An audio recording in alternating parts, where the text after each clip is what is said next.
سر sexual transmitted disease کا dermatology اور گائناکولوجی کے اندر اگر ہم رول چیک کریں تو کیسے کریں؟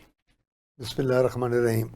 پہلے تو بہت شکریہ آپ کا بلانے کا، اور آپ نے پہلے بھی دعوت دی تو میں ملک سے باہر گیا ہوا تھا، تو پھر میں نے معذرت کی، تو بٹ یو ور کائنڈ، آپ نے پھر اس کو ری اسکیڈول کر دیا.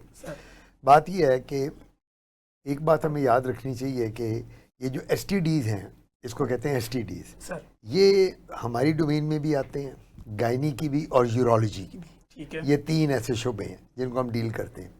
اچھا، مجھے اب کیے ہوئے تقریباً 46 سال ہو گئے ہیں M B B S. King Edward سے 1980 میں کیا تھا، تو اب میری زندگی گزر گئی ہے ایس ٹی ڈیز کو ٹریٹ کرتے ہوئے.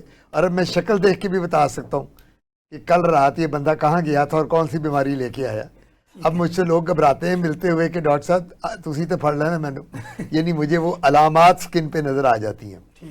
اور سکن ایک ایسی چیز ہے تنویر کہ اس پہ سب کچھ عیاں ہو جاتا ہے. آپ اپنی بیوی سے جو مرضی چھپا لو، سکن نہیں چھپا سکتے. اور skin of the face is the passport to the society. یہ جو اسکن ہے نا، یہ پاسپورٹ ہے.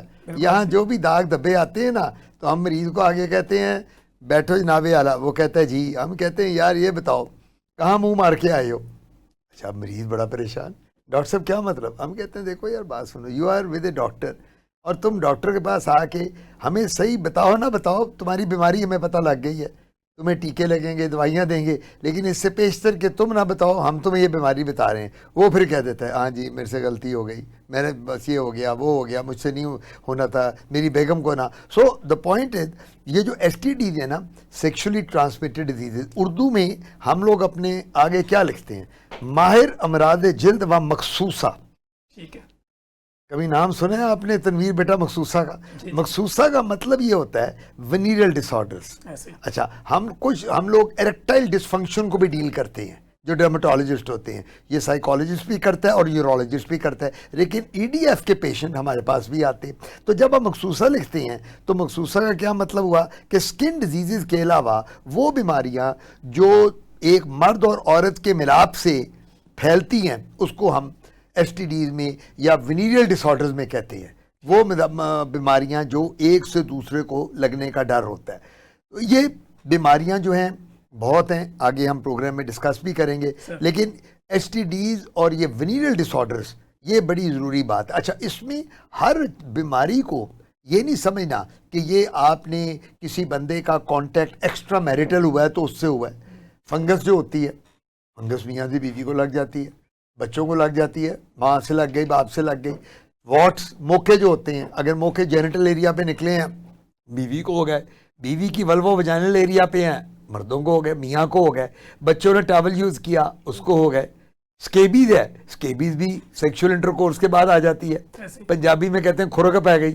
ایک بندے کو ہوتی ہے، باپ کو تھی، باپ کا ماں کے ساتھ کانٹیکٹ ہوا، بچوں کا ان کے ساتھ، پوری فیملی پوری رات وہ لگے ہوتے ہیں خارج کرنے کے لیے. سو کچھ بیماریاں ایسی ہیں جن کو ایس ٹی ڈی ہیں، جو سیکشولی ٹرانسمیٹڈ ڈیزیز ہیں، لیکن یہ وہ ونیریل ڈیزیزز میں نہیں آتی.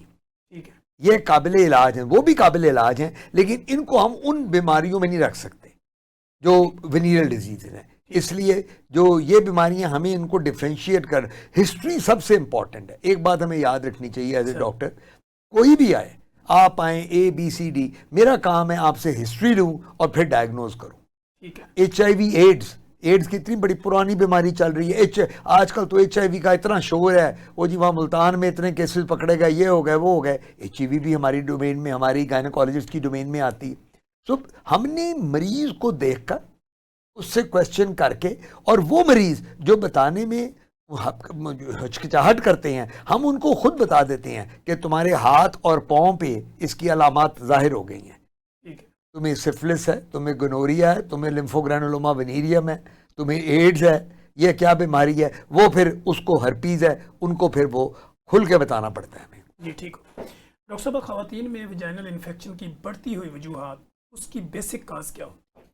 پاکستان میں نا ایک تو ٹیمپریچرز تھوڑے ہاٹ اور ہیومڈ ہیں، اس کی وجہ سے پسینہ زیادہ آتا ہے، اور یہ ہمارے کپڑے ایسے ہیں جو بہت لیئرز میں کئی دفعہ ہوتے ہیں. فیمیلز عبایا کرتی ہیں, لمبے کپڑے پہنتی ہیں, اور پھر کچن میں کافی لمبے لمبے دیر کے لیے کھڑی ہوتی ہیں. اس کی وجہ سے بہت ہاٹ ہیومڈ انوائرمنٹ کی وجہ سے جو ویجائنل انفیکشنز ہیں وہ زیادہ گرو کرتے ہیں. کئی دفعہ فنگل انفیکشنز بھی اسی طرح کے ہیومڈ انوائرمنٹ میں زیادہ گرو کرتے ہیں. اور پھر سوشل نارمز ایسے ہیں کہ بہت جلدی ڈاکٹر کے پاس نہیں جایا جاتا, وہ کرونک ہو جاتے ہیں کافی عرصے سے. کئی دفعہ اوور دا کاؤنٹر میڈیسنز لے کے خود ہی ٹریٹ کرنے کی کوشش کرتے ہیں ایک دوسرے سے پوچھ کے, تو وہ پوری طرح ٹریٹ نہیں ہوتی, تو پھر وہ کرونک مسئلے بن جاتے ہیں. اور پھر جب آتے ہیں ویسے تو وہ آرام سے اینٹی بایوٹکس یا اینٹی فنگل سے ٹریٹ ہو جاتے ہیں, لیکن وہ بار بار کرونک مسئلے چلنے کی وجہ سے پھر ان کو بہت سے اندرونی مسائل جیسے PID ہو جاتا ہے, کئی دفعہ انفرٹیلٹی تک بھی بات پہنچ جاتی ہے. ٹھیک ہے, جیسے ہم سیکسول ٹرانسمیٹڈ ڈیزیز کے اوپر بات کر رہے ہیں, تو بینگ اے کنسلٹنٹ گائنوکولوجسٹ آپ کی نظر میں اس کو کس طرح کلیریفائی کرنا چاہیے؟ سیکشولی ٹرانسمیٹڈ ڈیزیزز بھی اسی طرح PID کے اندر کنورٹ ہوتی ہیں, کلیمائڈیا کا, ٹرائکوموناس کا, فنگل انفیکشنز کا, گنوریا کا. یہ سب چیزیں جو ہیں جب یہ اسینڈ ہوتی ہیں اور یوٹرس کے منہ تک پہنچتی ہیں اور یوٹرس کے اندر اور فیلوپین ٹیوبس تک پہنچتی ہیں, تو فیلوپین ٹیوبس کے بلاکیج کی کاز بنتی ہے, اور وہ انفرٹیلٹی کی بڑی امپورٹنٹ اب ایک وجہ بن گئی ہوئی ہے, جو کہ ہم آہستہ ہسٹری ٹیکنگ سے ان کی ایگزامینیشن سے ڈائگنوز کرتے ہیں. اگر وہ ارلی پکڑی جاتی ہیں اور ریورسیبل چینجز ہوتے ہیں تو پھر تو ہم ٹریٹ کر لیتے ہیں. کئی دفعہ وہ اتنی لیٹ پکڑی جاتی ہیں, سالوں سال وہ گزر چکے ہوتے ہیں کہ وہ کمپلیٹ بلاکیج آف ٹیوبس کر دیتی ہیں, یا یوٹرس کے اندر کی لائننگ کو اتنا ڈیمیج کر دیتی ہیں کہ پریگنینسیز آگے ڈیفیکلٹ ہو جاتی ہیں. پھر ان لوگوں کے لیے پھر ہمارے پاس دوسرے آلٹرنیٹیوز جیسے IVF یا اس طرف ہم بھیجتے ہیں. تو ارلی ڈائگنوسس یا جلدی ہی پکڑ لینا اور سمپل علاج کے ساتھ اس کو ٹریٹ کر لینا زیادہ آسان بھی ہے, اور پھر زیادہ مسئلوں میں بھی نہیں انسان پڑتا. ٹھیک ہے ڈاکٹر صاحب, اگر ہم بیکٹیریل, ویجائنل, فنگل اور ٹرائکوموناس کی بات کریں تو اس میں فرق اگر عام سا آدمی سمجھے تو کیسے سمجھے؟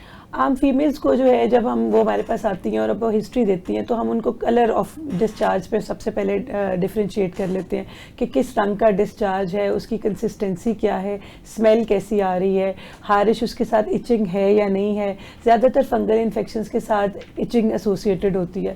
اور دوسرا ہم ایگزامینیشن کرتے ہیں, اسپیکلم سے اپنی آنکھوں سے دیکھ لیتے ہیں کلر آف ڈسچارج کیا ہے. کئی دفعہ پیشنٹ نہیں ڈفرینشیٹ کر سکتا کہ اس کو کیا کلر ہے نا, جب کپڑوں پہ لگ جاتا ہے تو پھر وہ کلیئر نہیں ہوتا. تو جب ہم ایگزامن کرتے ہیں تو وہ ہمیں کلیئرلی یوٹرس کا جو منہ ہے, جو سروکس ہے, اس کا کلر, شیپ, ٹیکسچر کو دیکھ کے بھی ہم ڈائگنوسس کر لیتے ہیں. اور پھر ہم وہاں سے ایک چھوٹا سواب لے لیتے ہیں جو ہم لیب میں بھیج کے کنفرم بھی کر لیتے ہیں. ٹھیک ہے. اسی طرح جو HPV ایک ویکسینیشن ہم لگاتے تھے تو اس سے بھی اس کی ریکوری ہوتی ہے؟ ہیومن پیپلوما وائرس کی جو ویکسین ہے وہ ینگ لڑکیوں کے لیے, ٹین ایج گرلز کے لیے پاکستان میں انٹروڈیوس ہوئی ہے اسی سال, اور یہ فری آف کاسٹ جو ہے وہ اسکولوں میں لگائی گئی ہے.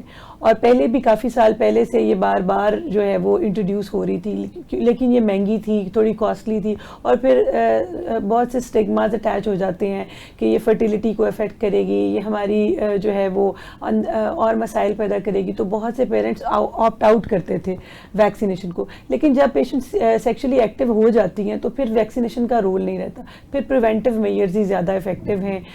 جیسے میاں بیوی اگر مل رہے ہیں تو کانڈمس کا استعمال جو ہے وہ ہیومن پیپلوما وائرس کی اسپریڈ سے اور بہت سے اور STIs سے بھی بچا لیتا ہے.